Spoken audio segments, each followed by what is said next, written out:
Right guys, welcome back to the channel, welcome back to another video. In this one I'm just going to be showing you a couple of pad options available if you've got the Shimano flat mount road calipers. So let's go ahead, let's take a look. So here we have a flat mount caliper on the rear. Now this happens to be an Ultegra R8070, but this wouldn't matter if it's a Dura-Race 9170 or even a 105, say the R7070 or the GRX calipers. They're all the same when it comes to pad fitment. So as you see, these we've got ones with the cooling fins on them, as they would come with normally. But for instance, if you were riding say a gravel bike and you weren't too fussed about having the fins on there, because obviously if you're riding in muddy conditions and that, the fins aren't going to be of any benefit other than collecting dirt in the fins. So for cooling wise, you're not going fast enough to need the cooling effect. And also the pads, these ones with the fins, are expensive, either the resin or the sintered metal pads. So what you want to do, change them, is just remove your clip from one side, then as you would normally, you just unscrew your retaining pin, remove that, and you just pull out your pads. And I'll chuck these on these scales as well later on, just for anyone's interested. Now these just happen to be the L03A Resin Pad, these ones. So if you want to change them for a pad that's the same, the actual pad material is exactly the same as you can see, like that. So it hasn't got the piece on the top with the fins, but the actual pad size is exactly identical for the braking surface. Again, this is a resin pad. So if you want to use these, then these ones are the K02S pads. I'll put which pads they are in the description of the video as well, just so you know what the options are.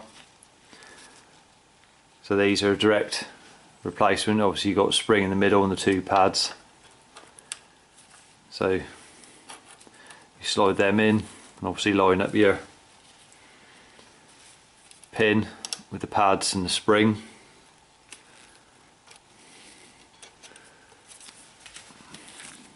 And you do that up again and put your clip on the opposite side.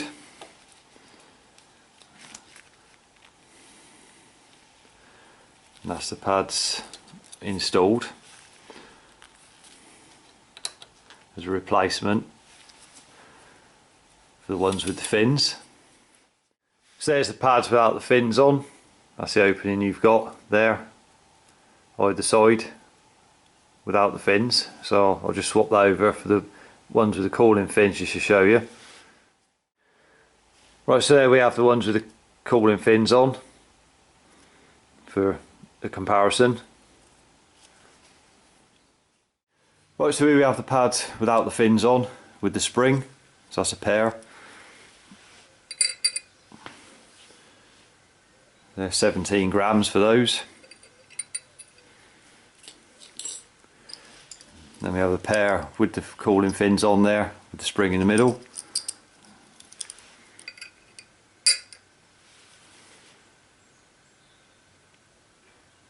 £16 grams for those.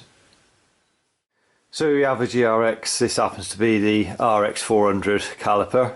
Now this would come standard with the pads with no cooling fins on it. So if you wanted to upgrade to the pads with the fins, then they're a straight replacement. So you just slot them in like that and put your pin through with your clip on the other side, and they are a direct replacement for the ones without the, as it would come with standard without the fins. So if you want to upgrade to those for any reason you can, they're a straight swap. So there you have the two options you've got. basically, the ones with the fins and the ones without.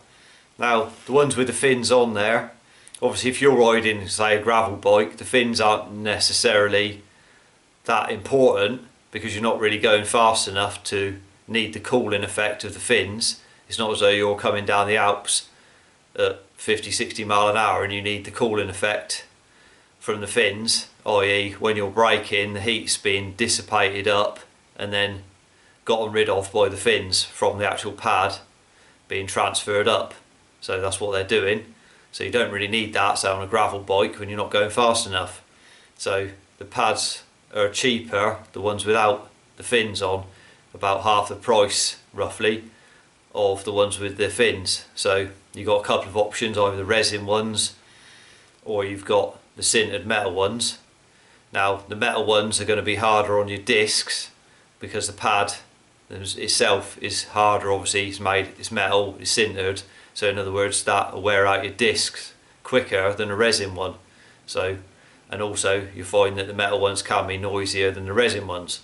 So there's a couple of options for you anyway. So I hope you found the video helpful. If you did, remember to give it a thumbs up. Subscribe to the channel for more cycle related content. Till next one, ride safe and I'll see you then.